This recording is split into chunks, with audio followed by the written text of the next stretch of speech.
Boa noite a todos. Esse é o grupo de leitura do Biologia da Crença. Nós estamos iniciando a terceira leitura. Quem quiser acompanhar melhor, no mesmo link do Florescer com Meire, tem lá as duas leituras anteriores, tá? Hoje a Cláudia Carvalho e a Rúbia é que farão a leitura. Boa noite, Cláudia. Seja bem-vinda. A palavra é com você.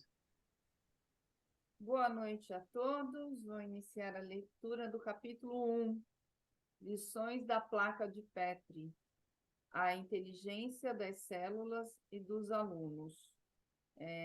A placa de Petri, eu tive que ler aqui no rodapé, recipiente circular, raso, de vidro ou plástico, usado para fazer cultura de micro-organismos. Bom, iniciamos. Problemas no paraíso. Em meu segundo dia no Caribe, conheci meus alunos, 100 ansiosos estudantes de medicina, e percebi que nem todas as pessoas viam aquela ilha como eu, um refúgio pacífico e tranquilo no meio do oceano. Para aqueles estudantes, Montserrat era a última chance de transformar o sonho de se tornarem médicos em realidade. Eram quase todos norte-americanos, da costa leste, com idade e etnia variadas. Um deles, aposentado e com 67 anos de idade, estava ansioso para aprender coisas novas. A formação deles também era bem heterogênea. A maioria tinha cursado apenas o colegial, mas também havia professores, contadores, músicos, uma enfermeira e até um contrabandista. Apesar de todas as diferenças, tinham duas características em comum. A primeira é que haviam sido eliminados pelo competitivo processo seletivo das escolas de medicina dos Estados Unidos. A segunda era que tinham intenção real de se tornarem médicos e não desperdiçariam aquela chance de obter o diploma. A maioria tinha economizado durante anos para pagar aquele curso e as despesas de morar em um país estrangeiro. Muitos estavam se aventurando sozinhos fora de casa pela primeira vez, longe da família e dos amigos, e também boa parte vivia em condições precárias naquele campus. Mas, apesar de todos os obstáculos e contratempos, nada os fazia mudar de ideia. Estavam decididos a se tornarem médicos. Pelo menos era o que parecia quando iniciaram o curso. Antes de mim, tinham tido 3 professores de histologia e biologia celular. O primeiro abandonou os alunos porque teve de resolver problemas pessoais e simplesmente foi embora 3 semanas depois de se iniciarem as aulas. A diretoria encontrou outro para substituí-lo, mas este também não pôde continuar porque ficou doente. Para que os alunos não ficassem sem aula, um professor de outra matéria lia com eles trechos dos livros em sala de aula. Claro, isso não era produtivo e só os entediava, mas pelo menos fazia com que cumprissem a carga horária de palestras, um pré-requisito das bandas examinadoras para a prática da medicina nos Estados Unidos. Então, pela 4ª vez no mesmo semestre, os alunos tinham um novo professor. No primeiro dia, falei rapidamente sobre a minha formação acadêmica e minhas expectativas para o curso. Deixei bem claro que, mesmo estando em um país estrangeiro, meu nível de exigência para eles seria o mesmo que tinha com os meus alunos em Wisconsin. Teriam que passar pela mesma bancada acadêmica, não importava onde estivessem estudando. Tirei então uma pilha de exames da minha pasta e distribuí entre eles, explicando que se tratava de um teste de conhecimentos gerais. Já estávamos no meio do semestre e por isso deveriam ter base suficiente para fazê-lo. Eram 20 questões de um teste de histologia do primeiro trimestre da faculdade de Wisconsin. Durante os primeiros 10 minutos de prova, a sala ficou em silêncio mortal. Depois, alguns alunos começaram a suar e a bufar, e o desespero se espalhou pela sala mais rápido do que o vírus Ebola. Ao final de 20 minutos de prazo que eu havia estipulado, todos estavam em pânico. Quando disse tempo esgotado, houve uma chuva de gemidos e reclamações.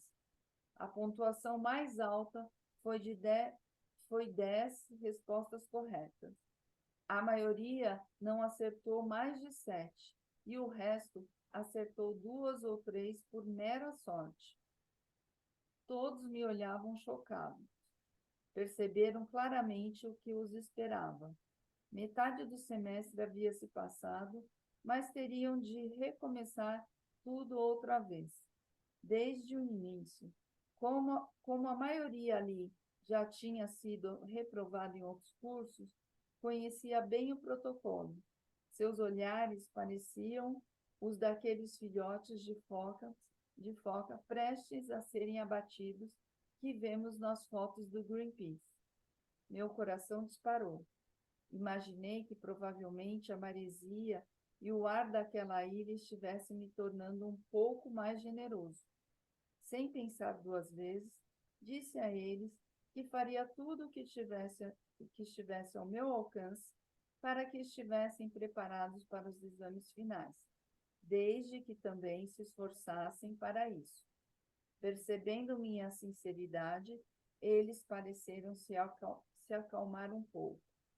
Sentia-me como um treinador preparando o time para a disputa final. Expliquei a eles que não eram menos inteligente que os alunos que tive nos Estados Unidos.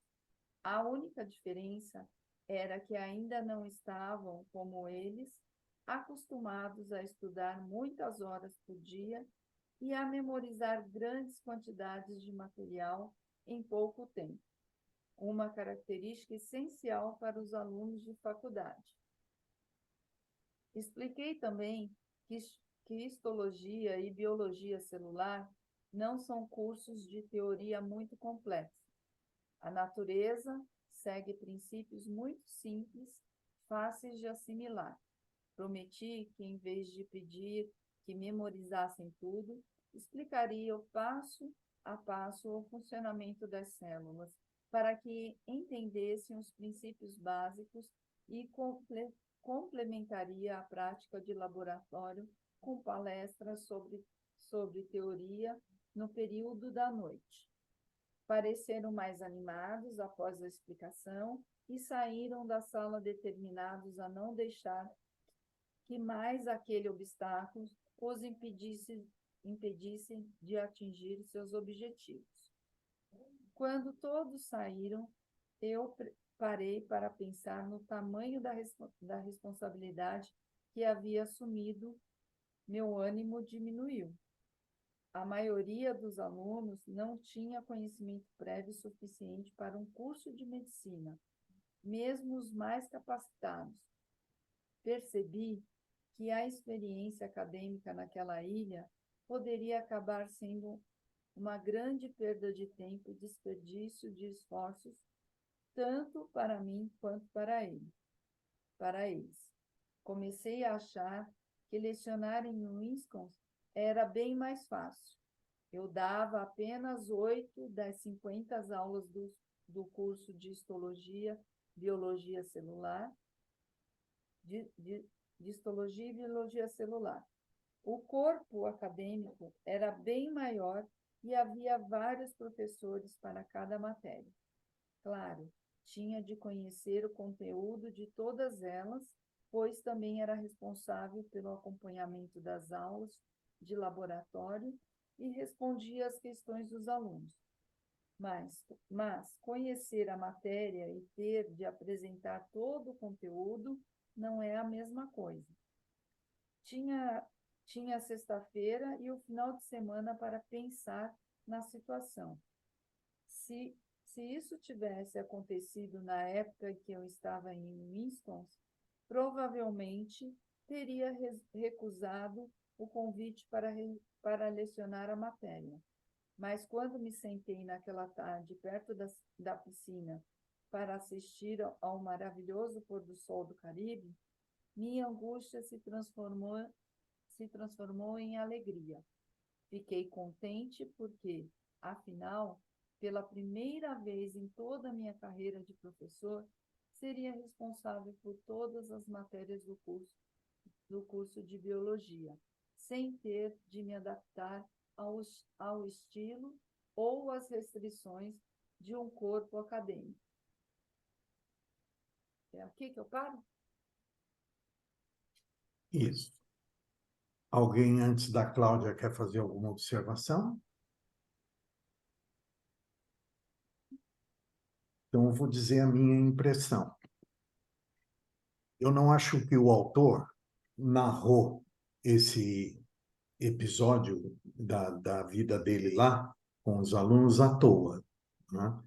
Se você for colocar um olhar crítico, né, você vai dizer assim, poxa, mas o que acrescentou, né, ele está narrando essa dificuldade dos alunos e tal, né? Mas eu acredito que interiormente ele tinha o propósito de mostrar para nós como as coisas se organizam no universo, né? Você vê que ele comenta, por exemplo, que a maioria desses alunos não teriam sido aprovados em universidades americanas. Por isso, foram para lá, né? Como acontece muitas vezes aqui no Brasil, de alunos que não conseguem entrar nas faculdades das capitais e vão para o interior, ou vão para a Argentina, enfim. E ele mesmo, né, um professor de uma grande faculdade americana, onde ele era responsável apenas por algumas aulas, né, daquela pasta, acaba assumindo ali o desafio de ser responsável por toda a parte de histologia e biologia, né? Então, para mim, ele colocou isso para ir mostrando para nós como as coisas vão se desenhando no universo de uma forma, né, tão complexa e tão simples ao mesmo tempo, né, que vão colocando as coisas e as pessoas certas nos lugares certos. Essa é a minha impressão. Você quer comentar algo, Cláudia? Enquanto eu lia, eu fiz a leitura prévia, eu tive esse sentimento, né? Como é bom saber da história, como é bom saber do processo. Não é algo simplesmente técnico, em que ele vá falando tudo. E eu senti isso, eu falei, que gostoso. Estou lendo a história de como aconteceu e como as coisas vão, né? Eu gostei, assim, eu penso assim, que tudo é processo. E quando a gente conhece a história de alguém e da forma que ele vem, que ele começa passando, porque eu escutei o vídeo dele todo. Eu não sei se vocês escutaram. E é importante como se deu, né? Como ele foi descobrindo os estudos, tudo, tem a parte técnica aqui, quando ele começa a falar das células, né? Tentei me recordar das minhas aulas de ciência e fui ver o que era uma célula eucarionte, procarionte. Eu falei, caramba, né? Não lembrava dessas coisas. Aí é legal, é muito legal, mas eu senti isso, né? Como é bacana você escutar histórias fica aquela coisa, né? Às vezes a gente estuda e está sempre preocupado em aprender mais. Eu não sei se vocês fazem isso também. Eu de vez em quando, gosto de pegar um livro de história, de um romance, ou qualquer história, qualquer bobeira, assim, e ler, e sentar, e ler, e viajar naquilo ali. É muito bom, é muito bom. Eu gostei. É isso que eu sinto. Legal. Alguém quer falar algo ou a Cláudia continua a leitura? Então, Cláudia, pode Continuo. continuar. As células são seres humanos em miniatura. Ao contrário das expectativas, aquele curso de histologia acabou sendo o mais estimulante e intelectualmente profundo de minha carreira acadêmica. Como tinha liberdade para desenvolver o conteúdo da maneira que eu desejasse, resolvi colocar em prática uma técnica que tinha em mente havia anos. Sempre achei que comparar as células a seres humanos em miniatura poderia facilitar muito a compreensão dos alunos sobre a fisiologia e comportamento. Montei então um esboço de curso com base nessa ideia e o resultado pareceu bem interessante. Muito provavelmente, despertaria em meus alunos o mesmo entusiasmo que eu tinha em relação à ciência quando criança. Apesar de não gostar do aspecto burocrático da vida acadêmica, com todas aquelas reuniões e festas chatas, toda vez que eu entrava em um laboratório para fazer pesquisas, me sentia exatamente aos 7 anos de idade, feliz e entusiasmado. A ideia de comparar células e seres humanos se desenvolvia cada vez mais em minha mente, pois após tantos anos observando-as por meio do microscópio, sentia-me com um grão de areia diante de uma forma de vida tão complexa e importante. Embora anatomicamente simples, exatamente como a placa de Petri. Você provavelmente aprendeu na escola alguns conceitos básicos sobre os componentes de uma célula: o núcleo, que contém o material genético, a mitocôndria, que produz energia, a membrana que reveste e o citoplasma que fica entre eles. Mas dentro de cada uma dessas partes, aparentemente tão simples, há um vasto universo. A estrutura das células envolve tecnologia tão avançada que os cientistas ainda não conseguem compreendê-la totalmente. Minha técnica de compará-las aos seres humanos certamente parecia heresia para a maioria dos biólogos. Tentar explicar na natureza de um ser não humano, utilizando como referência o comportamento humano, é chamado antropomorfismo. Os verdadeiros cientistas consideram o antropomorfismo um verdadeiro pecado mortal e criticam os cientistas que o utilizam. Mas, naquele momento, eu tinha um bom motivo para quebrar as regras. Os biólogos estudam e compreendem os processos da natureza por meio da observação e do desenvolvimento de hipóteses sobre seu funcionamento. E, para certificar de que estão no caminho correto, realizam experiências. Portanto, criar hipóteses e experiências requer mecanismos de raciocínio sobre como as células ou outros organismos vivem. O que os cientistas ainda não perceberam é que, a partir do momento que aplicam soluções e pontos de vista humanos para desvendar os mistérios da vida, estão praticando antropomorfismo.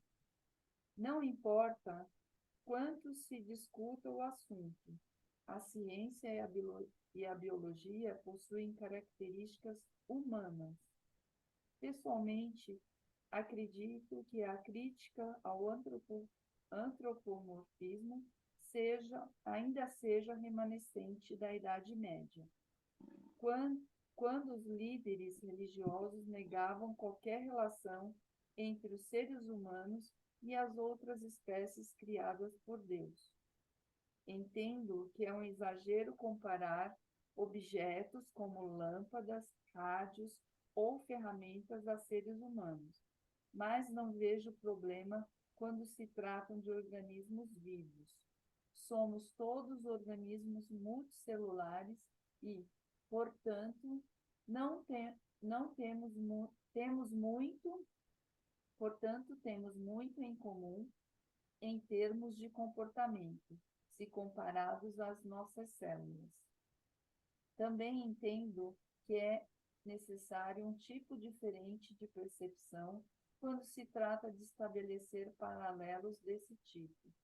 Historicamente, nossas crenças judaico-cristãs nos levaram a acreditar que nós somos seres inteligentes e criados por meio de um processo diferente e totalmente distinto daqueles utilizados para as plantas e animais. Isso nos faz sentir superiores em relação a todas as formas de vida menos inteligentes, especialmente os organismos que se encontram em posições menos elevadas da cadeia evolutiva. Mas esse conceito está totalmente fora da realidade. Quando observamos outros seres humanos como entidades individuais ou consideramos nós mesmos organismos únicos, ao vermos nossa imagem refletida no espelho, estamos corretos, de certa forma, ao menos em um nível de observação. Gente, que barulho baixinho desse telefone. Oi? Pode continuar. De observação. Mas quando nós reduzimos ao tamanho de uma célula para analisar nosso próprio corpo sobre a perspectiva celular, passamos a ver o mundo sob uma nova perspectiva. Não nos vemos mais como uma entidade única, e sim como uma comunidade de 50 trilhões de células.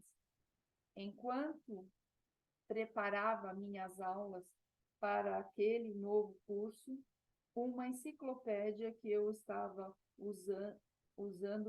que eu usava quando criança, me vinha à mente com frequência.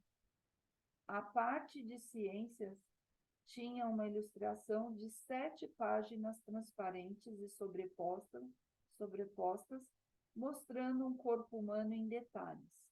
A primeira mostrava a figura de um homem nu. A segunda mostrava o mesmo corpo, porém sem a pele, com os detalhes da musculatura. A cada página viam-se detalhes diferentes, como o esqueleto, o cérebro, a estrutura nervosa, as veias e os órgãos internos. Adaptei a ideia ao meu curso no Caribe e imaginei as mesmas transparências mostrando a estrutura celular.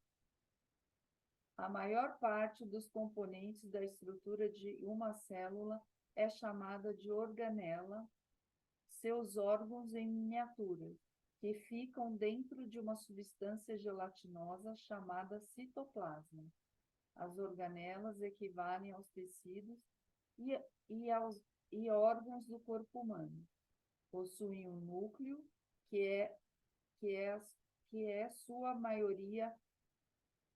sua maior organela, uma mitocôndria e um complexo Golgiense, através dos váculos, além de váculos, desculpa. Os cursos tradicionais apresentam primeiro essa estrutura celular, depois passam aos tecidos e aos órgãos do corpo humano. Mas fiz algo diferente. Integrei as duas partes do curso, mostrando as semelhanças entre os corpos humano e celular. Ensinei aos meus alunos que os mecanismos bioquímicos utilizados pelos sistemas de organela celular são basicamente os mesmos utilizados por nosso corpo. Embora sejamos compostos de trilhões de células, enfatizei que não há sequer uma nova função em nossos corpos que não esteja presente também nos das células. Cada célula eucariótica, isto é, que contém um núcleo, possui uma estrutura funcional equivalente ao nosso sistema nervoso, digestivo, respiratório, excretor, endocrinológico, muscular, esquelético, circulatório, tegumentar, pele, reprodutivo e até mesmo algo parecido com o nosso sistema imunológico, porém mais primitivo, que utiliza uma família de proteínas semelhante a anticorpos do tipo ubiquitina. Expliquei também que cada célula é um ser inteligente e que sobrevive por conta própria, algo que os cientistas já demonstraram retirando células individuais do corpo para mantê-las em uma cultura separada. Assim como eu havia descoberto intuitivamente durante a minha infância. Essas células inteligentes têm vontade própria e um propósito de vida. Procuram ambientes que estejam adequados à sua sobrevivência e evitam todos os que possam ser tóxicos e ou hostis. Da mesma maneira que nós, humanos, fizemos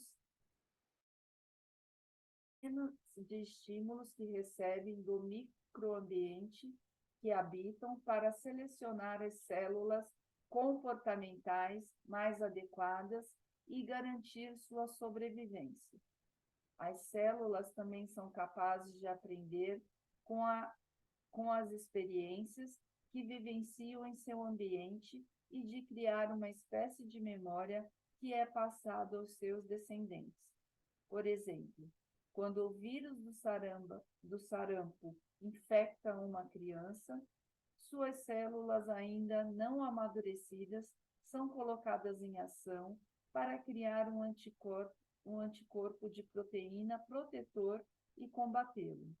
Nesse processo, as células criam um novo gene que servirá de padrão para a fabricação de anticorpos contra o sarampo. O primeiro passo para gerar um gene de anticorpos ocorre no núcleo das células imunológicas imaturas. Em seus próprios genes, há um grande número de segmentos de DNA que contém códigos de fragmentos moldados de proteínas. Recombinando e montando aleatoriamente esses segmentos, as células imunes criam uma vasta gama de genes que formam uma proteína única de anticorpos. Então, quando uma célula imune imatura produz uma proteína de anticorpos que seja um complemento físico semelhante ao do vírus do sarampo, aquela célula é ativada. Células ativadas utilizam um mecanismo muito interessante chamado maturação de afinidade, que lhes permite ajustar de maneira muito precisa o formato de uma proteína de anticorpos para que ela seja um complemento perfeito para vírus como o do sarampo. Por meio de um processo chamado hipermutação somática, as células imunes ativadas fabricam centenas de cópias de seu gene de anticorpos, mas cada nova versão do gene é levemente modificada e contém um formato diferente da proteína de anticorpos. da proteína de anticorpo. A célula seleciona a variante de genes que melhor se adapta àquela necessidade de anticorpos. Então, seleciona do gene também. Essa versão selecionada do gene também passa por vários ciclos de hipermutação somática para que a forma do anticorpo seja esculpida a ponto de se tornar o complemento físico perfeito do vírus. Quando o anticorpo esculpido se une ao vírus, desabilita-o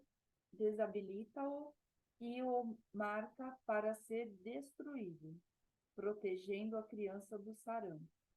As células criam, então, um arquivo das informações genéticas desse anticorpo para que todas as vezes que o organismo for invadido pelo vírus do sarampo, elas possam responder imediatamente.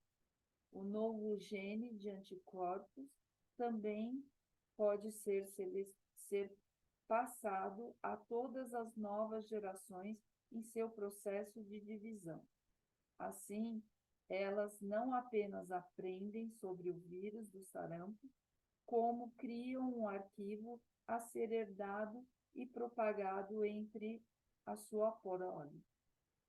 Esse magnífico processo de engenharia genética é de extrema importância, pois representa um mecanismo de inteligência inata que permite às células se desenvolver.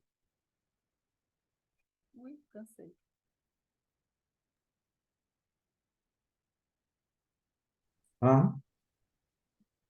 Alguém se candidata a fazer uma avaliação desse capítulo? Por favor, Sandra.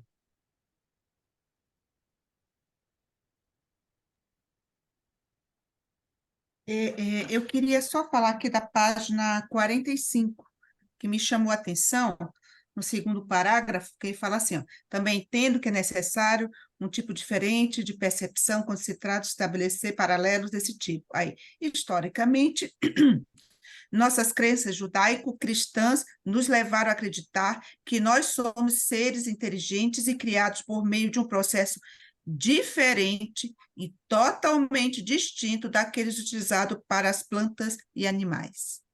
Realmente, nós pensamos assim por um longo tempo, até, né, que nós tínhamos ser humano. Primeiro que a gente fala, é um animal racional, mas ninguém pensava animal, pensava só que era um ser especial, que tem órgãos, por isso é animal, mas é especial. E por ser especial é distinto, muito distinto. E aqui esse autor, por ser um biólogo, né, ele sabe da evolução, ele entende da evolução, né? Ele percebe que há muita semelhança daquele ser animal, vou chamar, a evolução de uma bactéria para chegar num animal que voa, ou que rasteja, ou que anda, para chegar depois no ser humano. E é o que nós aprendemos em muitos estudos que já fizemos sobre a evolução, que todos nós passamos por vários reinos, né? Reinos, né? O reino animal, vegetal, mineral. Então, onde que veio começando essa evolução? Então, aqui esse autor, que não fala em nenhum momento em religião, ele ser religioso, como cientista, como biólogo, ele conseguiu perceber isso, que é especial para quem estuda, né, sobre a evolução do ser humano. Isso me chamou a atenção. Só queria falar desse ponto. Deixar que os outros falem os outros pontos. Legal. Mais alguém?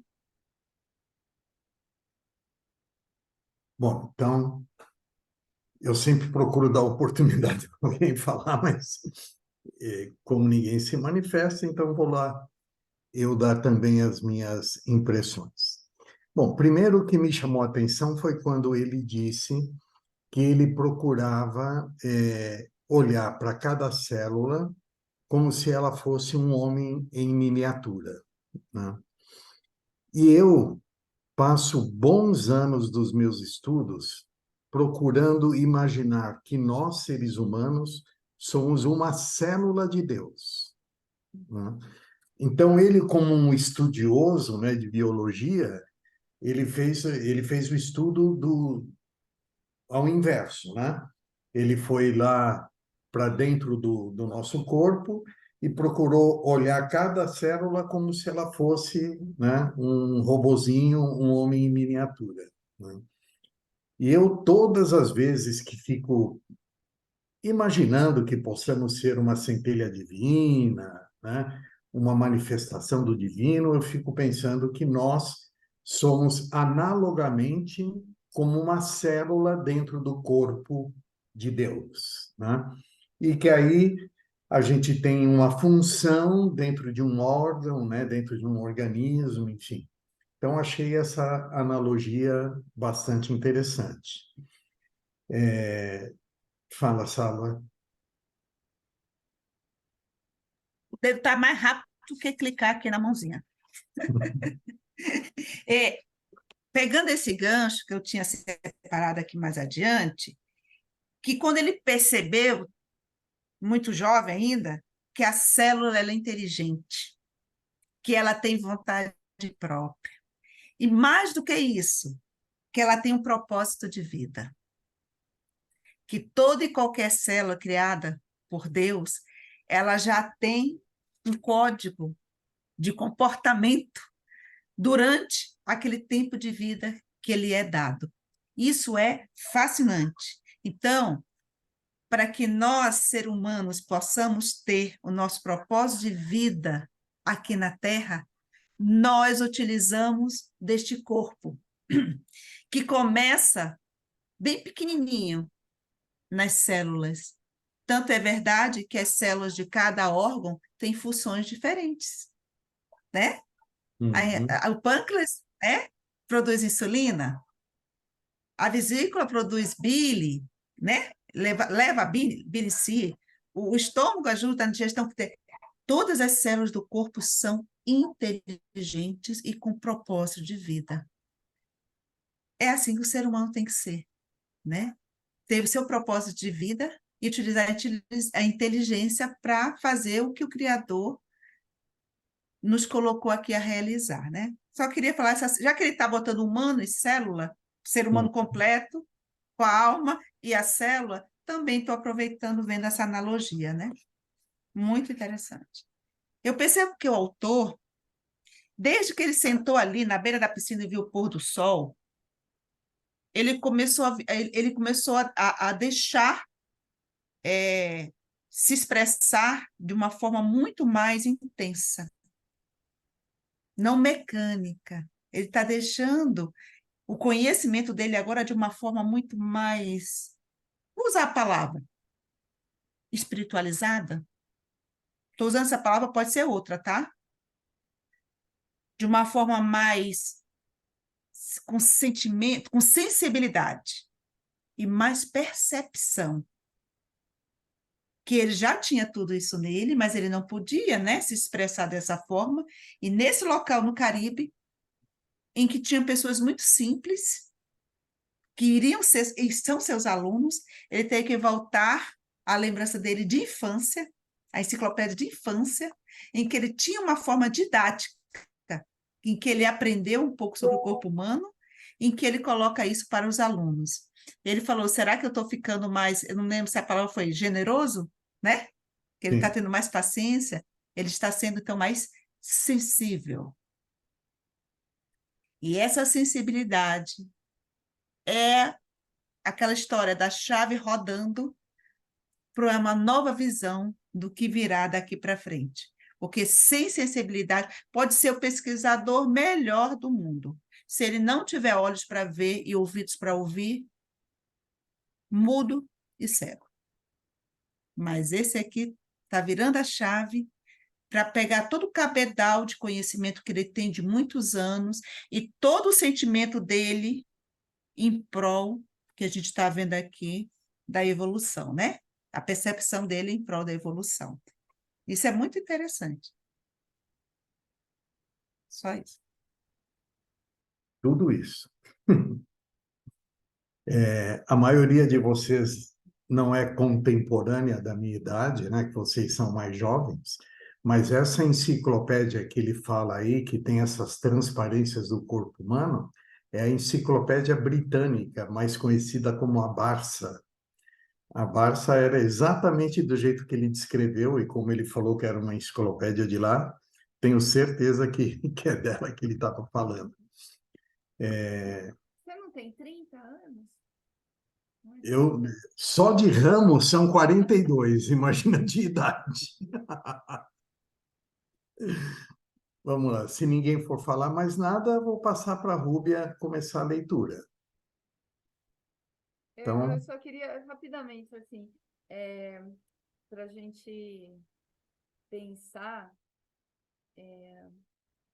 como é dentro, é fora, como é em cima e embaixo, né? Que ele começa do pequeno e ele começa a fazer relações porque ele fala que não ia chegar ao extremo de comparar uma lâmpada nem nada a um objeto, mas se a gente pensar, tudo é química e tudo está vibrando, né?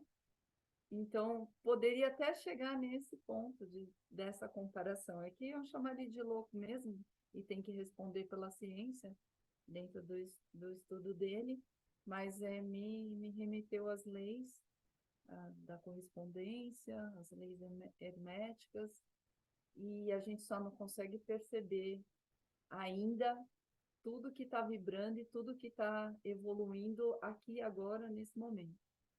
É isso que... Rúbia, por favor.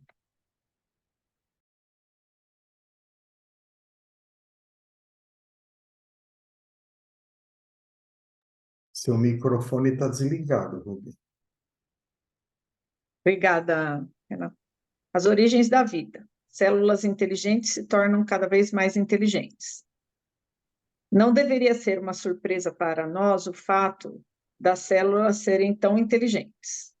Os organismos unicelulares foram a primeira forma de vida deste planeta. Somente 600 milhões de anos mais tarde, de acordo com as análises, é que os fósseis surgiram na Terra. Ou seja, durante 2,75 bilhões de anos da história da Terra, os únicos habitantes vivos foram os organismos unicelulares, como bactérias, algas, protozoários, semelhantes a amebas. Então, há 750 milhões de anos, esses organismos descobriram como evoluir e se tornar ainda mais inteligentes. Surgiram os primeiros organismos multicelulares, plantas e animais. No início, eram apenas comunidades esparsas ou colônias de organismos unicelulares, constituídas de centenas de células. Mas as vantagens evolucionárias de viver em comunidade fizeram com que, em pouco tempo, as colônias se transformassem em organizações de milhões, bilhões ou até mesmo trilhões de células individuais interagindo entre si. Embora cada célula tenha dimensões microscópicas, o tamanho dessas comunidades podem variar de algo minúsculo, mais visível, a uma estrutura monolítica. Os biólogos classificam essas comunidades de acordo com sua estrutura observada pelo olho humano. Embora pareçam ser entidades únicas, como um rato, um cão ou um ser humano, são, na verdade, associações organizadas de milhões e trilhões de células. A exigência evolucionária de que fossem criadas mais comunidades celulares é meramente um reflexo da imperiosa necessidade biológica da sobrevivência. Quanto mais consciência um organismo tem do ambiente que o cerca, melhores são suas chances de sobreviver. Quando as células se agrupam, aumentam exponencialmente sua consciência do meio ambiente. Assim, se para cada uma delas dermos um valor X, toda colônia de micro-organismos, de organismos, terá uma consciência potencial de pelo menos X vezes o número de células que a compõem. Para sobreviver em densidade tão alta, as células tiveram de criar ambientes estruturais próprios. Essas sofisticadas comunidades subdividem sua carga de trabalho com mais precisão e eficácia que nossas maiores empresas e corporações mundiais. O método mais eficiente ainda é ter indivíduos especializados para cada tarefa. No desenvolvimento dos animais e das plantas, as células adquirem as funções específicas ainda na fase embrionária. O processo de especialização citológica permite que se desenvolvam determinados tecidos e órgãos do corpo. Com o passar do tempo, este padrão de diferenciação, como o da distribuição da carga de trabalho entre os membros da comunidade, por exemplo, passa a fazer parte dos genes de cada célula da comunidade, aumentando a eficácia do organismo e sua habilidade de sobreviver.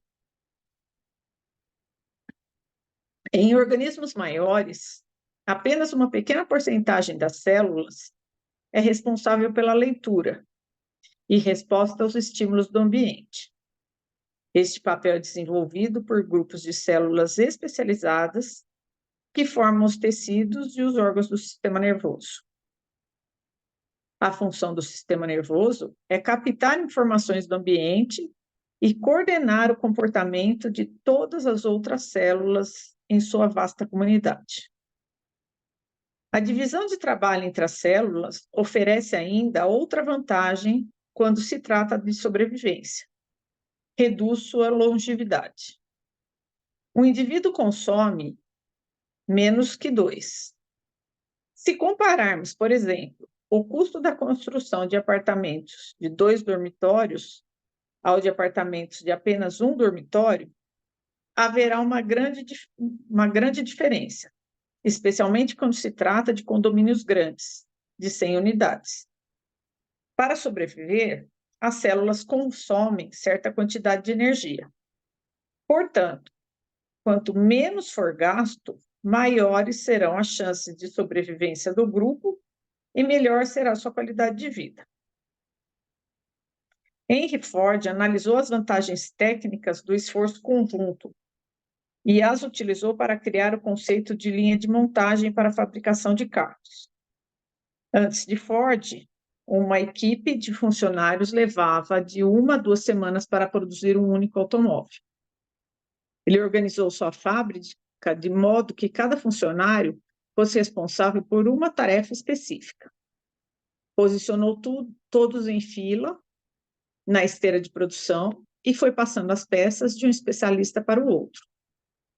O conceito de especialização de tarefas se mostrou tão eficaz que a indústria de Ford conseguia produzir um automóvel em apenas 90 minutos. Mas, infelizmente, nos esquecemos deste conceito de cooperação tão necessário para a evolução, quando Charles Darwin propôs uma teoria radicalmente diferente sobre o surgimento da vida. Há 150 anos, ele chegou à conclusão de que os organismos vivem em uma perpétua luta pela sobrevivência. Para Darwin, luta e violência são partes naturais da natureza animal, humana, e também a força básica do desenvolvimento evolucionário. No capítulo final de A Origem das Espécies por meio da seleção natural, ou a preservação das raças favorecidas na luta pela vida, Darwin descreve aquilo que chama de inevitável luta pela sobrevivência e enfatiza que a evolução se dá pela guerra da natureza, da escassez à morte. Portanto, a partir dessa teoria, a evolução se dá de maneira aleatória e temos um mundo cheio de pequenas batalhas sangrentas e sem sentido em nome da sobrevivência. ou, segundo a descrição poética de Tennyson, nas mandíbulas da morte. Continua, alguém quer falar alguma coisa? Vamos lá. A Cláudia abriu o microfone, não sei se ela vai falar algo, já fechou. Patrícia está quietinha hoje, Patrícia, nada a declarar? Tá tudo ok? Tá. Só curtindo muito cada fala, super me identificando. Que bom. Eu, com relação a Darwin, né, eu sou muito contra, realmente, as teorias dele, embora eu tenha certeza que ele colaborou muito, né, para a ciência, com todo o estudo dele, com todas as pesquisas, né, queira a gente ter resistências a ela ou não, ele colaborou, não tem sombra de dúvida. Mas eu concordo com as colocações do Bruce aí. Eu acho que as teorias dele nos atrasaram mais do que nos ajudaram a evoluir. E sem querer fazer nenhum proselitismo religioso, vocês me conhecem e sabem disso, mas eu recomendo, a Sálvia conhece bem o livro que eu vou falar, o Livro dos Espíritos, que é um livro de perguntas e respostas, né? O trecho que ele comenta da criação do universo, né, da criação do mundo, ele é muito interessante para nós entendermos um pouco toda essa fase que ele vem nos contando aqui de 700 milhões de anos, aonde as células, né, os organismos unicelulares foram cooperando, né, para que nascessem, então, estruturas maiores, enfim. É um período muito longo, né? Nós gostaríamos de ter algumas respostas assim da evolução, né, da criação, como se isso tivesse acontecido nos 7 dias bíblicos lá, né? Mas são milhões e milhões de anos com processos realmente muito microscópicos, né? Para chegar aí numa planta, né? Num mineral que foi antes, inclusive, né? Enfim. Então, o Livro dos Espíritos, ele é um livro de fácil leitura, ele é um livro relativamente barato, de fácil acesso, e ele explora muito lindamente esse processo da criação nesses períodos multimilenares aí. É isso. Rúbia quer comentar algo dessa leitura, Não. Rúbia? Então, pode continuar. A evolução sem as mandíbulas da morte. Embora Darwin tenha sido o mais famoso dos evolucionistas, o primeiro cientista a estabelecer a evolução como um fato foi o grande biólogo francês Jean-Baptiste de Lamarck.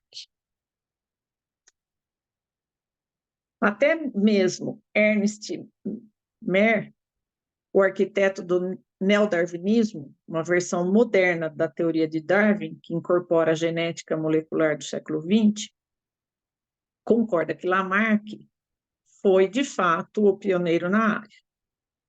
Em seu clássico de 1970, Evolution and the Diversity of Life, a evolução e a diversidade da vida, ele declara: a mim parece que Lamarck tem um bom motivo para ser denominado fundador da teoria da evolução. E assim é chamado por diversos historiadores franceses. Ele foi, de fato, o primeiro autor a dedicar um livro inteiro à apresentação de uma teoria de evolução orgânica. E foi o primeiro a apresentar todo o sistema de animais como produto da evolução. Lamarck não apenas apresentou sua teoria 50 anos antes de Darwin, como ofereceu uma explicação menos drástica para os mecanismos da evolução. Sua teoria diz que a evolução está baseada em uma interação cooperativa entre os organismos e seu meio ambiente, que lhes permite sobreviver e evoluir em um mundo dinâmico. Afirmava que os organismos passam por adaptações necessárias à sua sobrevivência em um ambiente que se modifica constantemente. O mais interessante é que a hipótese de Lamarck sobre os mecanismos da evolução se ajusta muito bem à explicação dos biólogos modernos sobre como o sistema imunológico se adapta ao ambiente da mesma maneira que descrevi acima. A teoria de Lamarck foi duramente criticada pela Igreja. O conceito de que os seres humanos evoluíram a partir de formas de vida mais primitivas foi considerado heresia. Lamarck também não recebeu o apoio de seus colegas cientistas. Como eram todos criacionistas, ridicularizaram suas ideias. Um biólogo de desenvolvimento alemão, August Weismann, foi ainda mais longe quando fez testes para provar que, ao contrário do que Lamarck dizia, os organismos não transmitem traços ou aprendizados sobre sobrevivência adquiridos em sua interação com o ambiente. Em uma de suas experiências, cortou a cauda de um casal de ratos e os colocou juntos para que procriassem.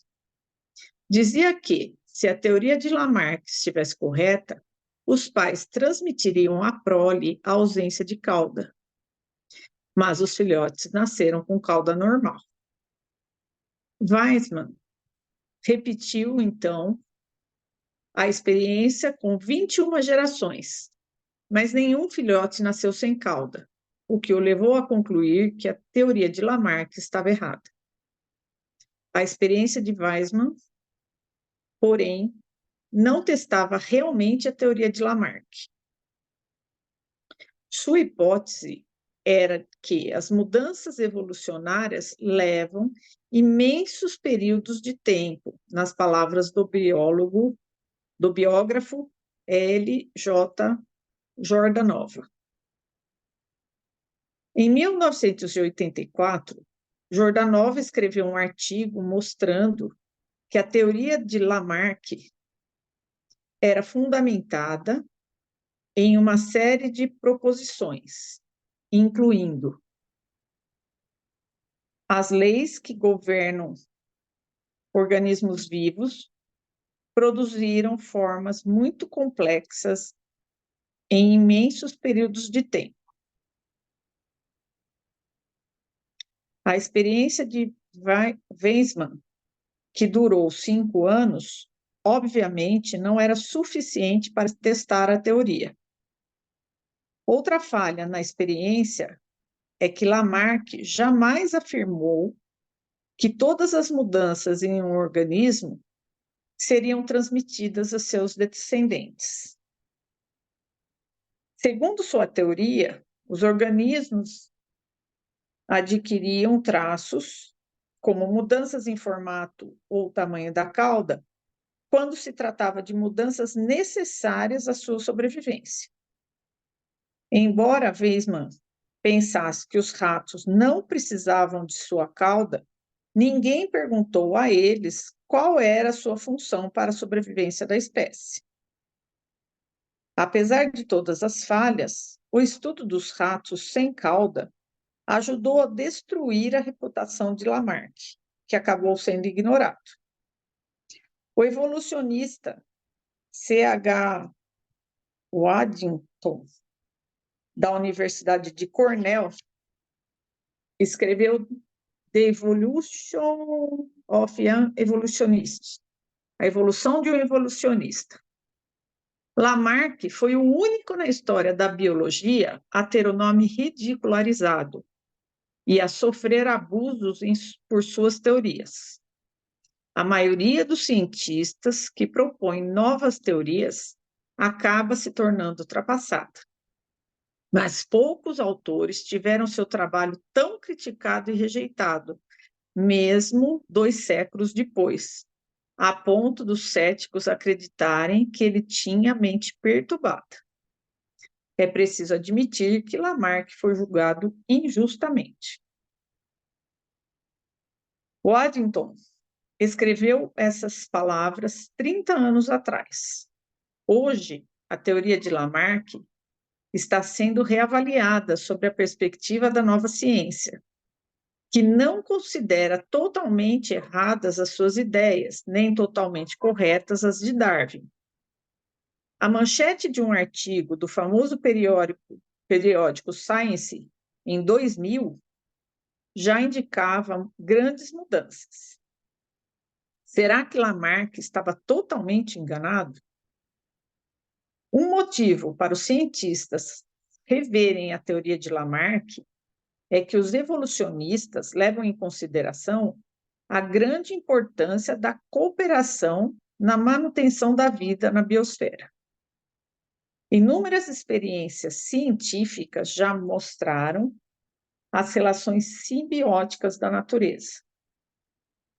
Em Darwin's Blind Spot, o ponto negro de Darwin, o físico inglês Frank Ryan narra uma série de relações, incluindo a de um camarão amarelo que agarra a comida enquanto seu parceiro, o peixe gobe, o protege de predadores, e o de uma espécie de caranguejo que carrega uma anêmona rosa sobre a casca. Peixes e polvos se alimentam de caranguejos, mas os dessa espécie têm um sistema de defesa a mais. Quando predadores em potencial se aproximam, a anêmona abre seus tentáculos coloridos e brilhantes, lançando dardos envenenados em sua direção. Eles rapidamente se afastam e vão procurar alimentos em outro lugar. E a brava anêmona se beneficia com esta parceria, pois fica com todos os restos dos alimentos do caranguejo. Mas o conceito de cooperação na natureza vai muito além desses exemplos simples. Os biólogos estão descobrindo cada vez mais associações entre animais que evoluíram paralelamente e continuam a coexistir, desenvolvendo em seu interior micro-organismos que são necessários para a sua saúde e desenvolvimento. Isso é descrito em um artigo recente da Science chamado Sobrevivemos com a ajuda de nossos pequenos amigos. O estudo desses relacionamentos é um ramo da biologia que hoje está se expandindo rapidamente, chamado biologia de sistemas. O mais engraçado é que nas últimas décadas aprendemos a combater os micro-organismos usando os mais diferentes produtos químicos, de sabão antibacteriano a antibióticos. Mas essa prática simplista ignora o fato de que diversas bactérias são essenciais para a nossa saúde.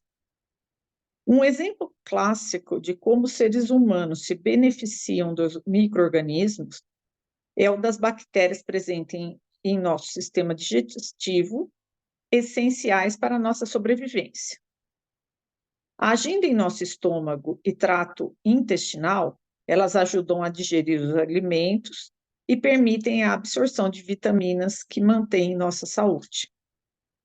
Esta cooperação entre micróbios e humanos é o motivo pelo qual o uso desenfreado de antibióticos pode comprometer a sobrevivência da nossa espécie. Esses medicamentos eliminam micro-organismos nocivos ao nosso organismo, mas também matam indiscriminadamente aqueles que são essenciais para a nossa saúde. Estudos recentes da ciência do genoma revelam mais um tipo de mecanismo de cooperação entre as espécies. Alguns organismos parecem integrar suas comunidades celulares partilhando seus genes. Antes se pensava que os genes eram transmitidos exclusivamente à prole de cada espécie e por meio da reprodução. Agora os cientistas estão descobrindo que os genes podem ser compartilhados não apenas entre os membros da mesma espécie, mas também entre outras.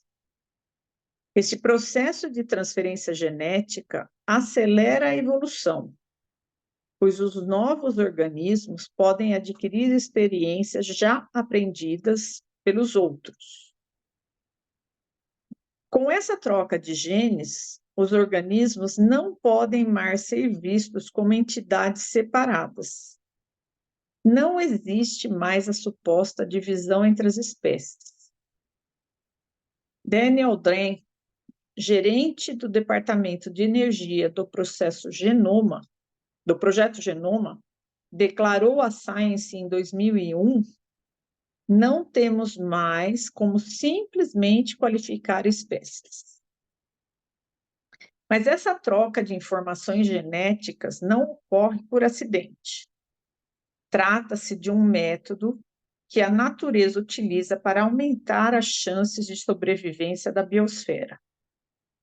Como já mencionei, os genes são os arquivos de memória das experiências aprendidas pelos organismos.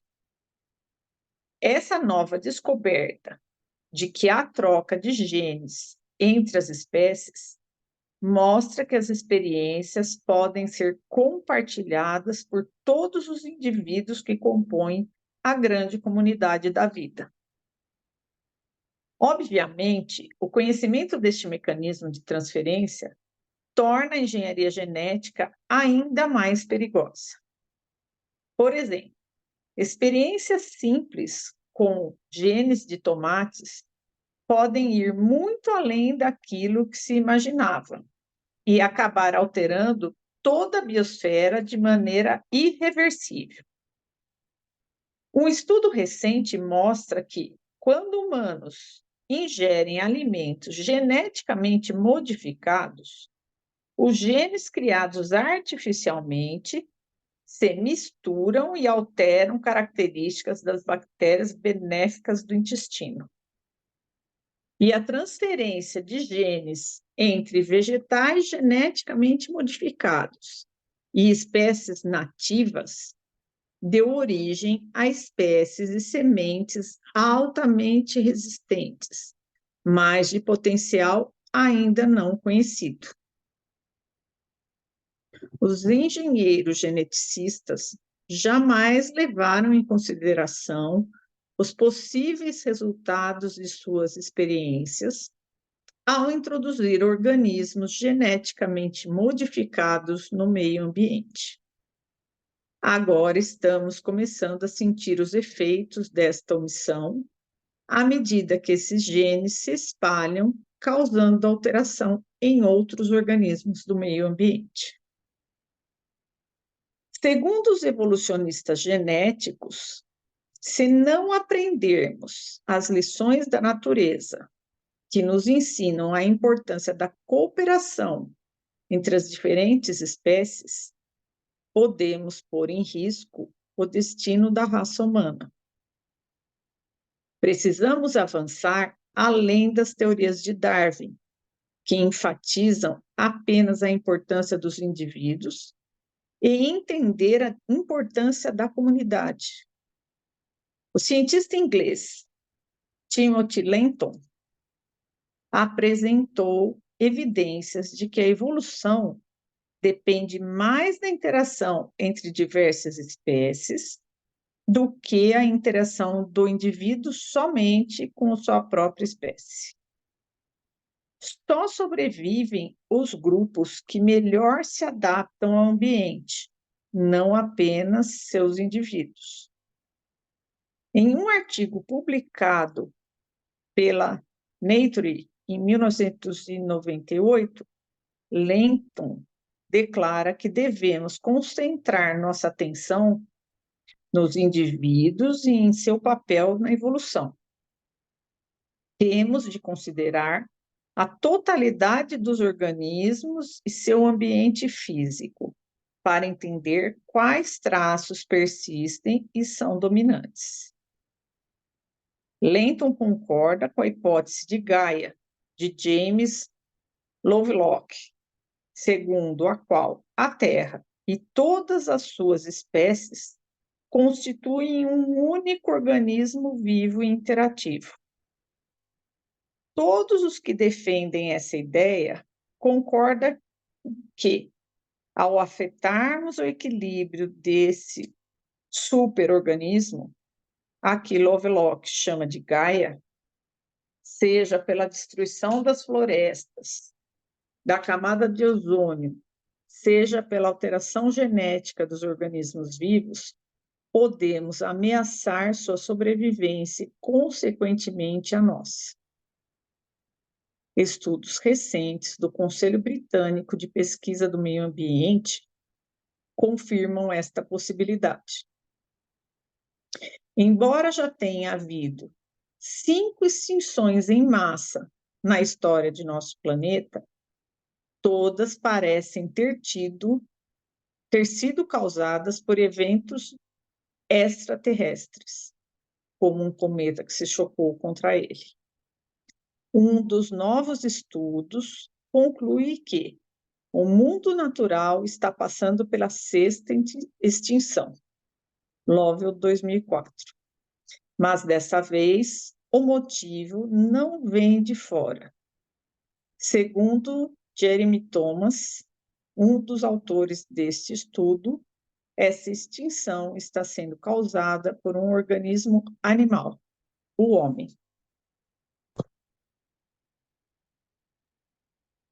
Pesado. Brilhante. Brilhante. Posso falar um pouquinho? Lógico. Eu estava lendo esse capítulo, né, e fazendo um paralelo, né, a tudo que está acontecendo e por que o nosso planeta está se extinguindo tão rapidamente, né? Quando a gente passa, né, por a gente está num movimento do individualismo, né? Da percepção do eu e a preocupação comigo, né? Muito pouco com a percepção do próximo. A gente vê a destruição que a gente está fazendo, né? Eu acho que o homem está passando por uma modificação, né? E está sofrendo as consequências desse seu egoísmo e do seu egocentrismo. Eu acho que a gente vai passar por algumas coisas até a gente perceber que a gente precisa do outro, né? E que a gente só se potencializa com o outro. Isso me trouxe muito o que a gente está passando, né? Porque, assim, você tem que acabar com o seu efeito estufa, você tem que diminuir o consumo de petróleo, mas eu não. É você que tem que fazer isso, né? Então, é tudo assim, né? Eu fico com todas as minhas vantagens, você muda, né? Então, enquanto a gente não parar para olhar o planeta como um todo, né? E até a nossa civilização mesmo, né? Como um dependendo diretamente do outro para sobreviver, eu acho que a gente vai continuar passando pelas coisas que nós estamos passando. Que pode ser até uma extinção mesmo, né? Como eles disseram. Aí, só para finalizar o que a Rúbia está falando, a Terra vai nos engolir. Ela é maior do que nós. Lembra da Gregory, quando eu falei aquela vez, Renato? Não lembro se todo mundo, né? A Terra vai nos engolir. Ela é maior, com certeza. Quando Se você tiver voz novamente, você vai me explicar exatamente os detalhes dessa terra nos engolindo. Os detalhes. Se você não se importar, Rubia, com mais um pouquinho de leitura e o pessoal tiver com paciência de mais 5 minutinhos, a gente mata esse capítulo. Sim. E aí E a gente deixa deixa o para capítulo começar um outro. 2 para o ano que vem. Você pode concluir? Posso. Então, por favor. Seguindo o caminho das células. Lecionando na escola de medicina, percebi que os alunos desse tipo de curso conseguem ser mais competitivos e sarcásticos que os de direito. Seguem literalmente a teoria de Darwin em sua luta para ser os melhores formandos após 4 anos de sangrenta luta na faculdade. Essa busca desesperada pelas melhores notas e por uma carreira brilhante mesmo que para isso seja necessário derrubar ou humilhar os colegas, é a expressão literal do modelo darwiniano, mas para mim sempre pareceu o oposto do maior objetivo da medicina, que é a paixão pela cura. Meus estereótipos, porém, sobre os alunos de medicina caíram por terra durante o período em que vivi naquela ilha. Após minha apresentação do curso, em que os chamei à luta, deixaram de se comportar como alunos convencionais de medicina, trocaram a competitividade agressiva pela união de esforços, se transformaram em uma equipe disposta a sobreviver bravamente aquele semestre. Os mais capazes ajudavam os mais fracos e, como consequência, todos se fortaleceram. Era uma harmonia surpreendente e bela de se observar. A recompensa final foi um final digno de Hollywood. Apliquei exatamente o mesmo teste final que usava na Universidade de Wisconsin e o resultado não mostrou diferença alguma entre esses alunos rejeitados e seus colegas elitistas dos Estados Unidos. Muitos chegaram a entrar em contato comigo algum tempo depois para me contar que, quando voltaram para casa e começaram a trabalhar com os alunos que haviam cursado universidades norte-americanas, descobriram que tinham até mais conhecimentos e domínio dos princípios que regem a vida das células e dos organismos do que eles. Claro, fiquei extasiado ao ver que meus alunos haviam realizado um verdadeiro milagre acadêmico. Mas levei alguns anos para perceber como eles conseguiram. Na época, achei que o formato do curso é que havia ajudado. Ainda acredito que comparar a biologia das células à biologia humana é a melhor maneira de apresentar o conteúdo. Mas hoje, que me considero ainda mais maluco, no melhor estilo do doutor do Lightly, vejo que a boa parte do sucesso dos meus alunos ocorreu porque eles modificaram sua atitude e passaram a agir de maneira diferente da de seus colegas nos Estados Unidos. Em vez de se comparar aos estudantes de medicina de lá, resolveram adotar o princípio das células, que se unem para viver melhor e evoluir. Jamais disse a eles que adotassem esse comportamento, até porque eu mesmo ainda segui o estilo e muitos dos dogmas da ciência tradicional. Mas fico feliz ao perceber que eles seguiram intuitivamente nessa direção, assistindo às minhas aulas sobre a habilidade das células de se unir de maneira cooperativa para formar organismos mais complexos e altamente eficazes. Outro motivo para o sucesso deles, que hoje vejo mais claramente, é o fato de eu não ter enaltecido apenas as células durante o curso, mas os alunos também. Sentiram-se motivados ao ouvir que tinham tanta capacidade quanto qualquer estudante de medicina que estivesse fazendo o curso nos Estados Unidos. Vou mostrar nos próximos capítulos que muitos de nós vivemos de maneira limitada, não por falta de alternativas, mas por acreditar que elas não existem. Bem, hoje posso afirmar que já enxergo algumas delas. Basta dizer que, após 4 meses vivendo no paraíso e lecionando de uma maneira que me permitiu ter uma noção ainda mais ampla da vida das células e das lições que elas podem nos ensinar, comecei a deixar de lado a poeira de derrotismo da genética, da programação paterna e dos conceitos darwinistas de que somente os melhores sobrevivem, para abraçar definitivamente a nova biologia.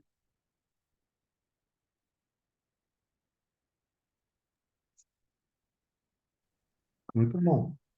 Muito bom. Alguém quer a palavra? Eu queria falar uma coisinha aqui, foi no início. Quando ele falou do tomate, né? Eu não sei a página direitinho. Quando ele falou do tomate, e do tomate veio falando das plantas, né? Que se nós mudamos elas geneticamente, nós vamos ingerir essas plantas modificadas e que elas podem interagir com os genes dos micro-organismos do intestino, mudando assim essa flora intestinal e nos levando a diminuir a qualidade da nossa saúde, né? Então, assim, ele fala muito dessa interação, né? Dos genes entre as espécies, porque aí a gente está falando o gene da planta que vai interagir com o gene animal dos micro-organismos que vão interagir com a nossa qualidade de saúde. Ele deu esse exemplo, eu achei muito interessante. Por isso também que fala, né? Evitar alimentos transgênicos, né? É daí que veio, né?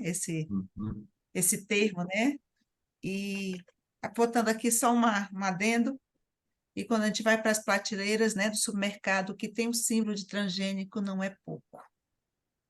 E nos faz ficar cada vez mais preocupados. Isso aí me chamou a atenção aqui no que ele falou. E que, na época que eu fiz vestibular, tinha que se estudar Darwin, né?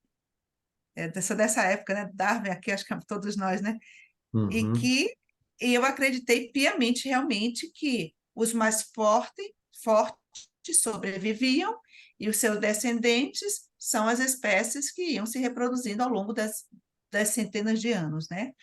Não quer dizer que esteja errado, em parte está certo, é um dos fatores, mas hoje a gente vê que não é só isso, né? A interação genética entre as espécies tem também a ver, né? Não, é muito interessante. Quando a gente parasse realmente fazer um estudo, nós teríamos que parar praticamente a cada 2 ou 3 capítulos e estudar o que a gente está lendo em profundidade, porque tem muita coisa aqui. Mas é para nós termos essa noção geral, eu entendo perfeitamente isso. Muito bom. Mais uma coisa, enfatizando que unidos venceremos. Esse aqui é o recado também.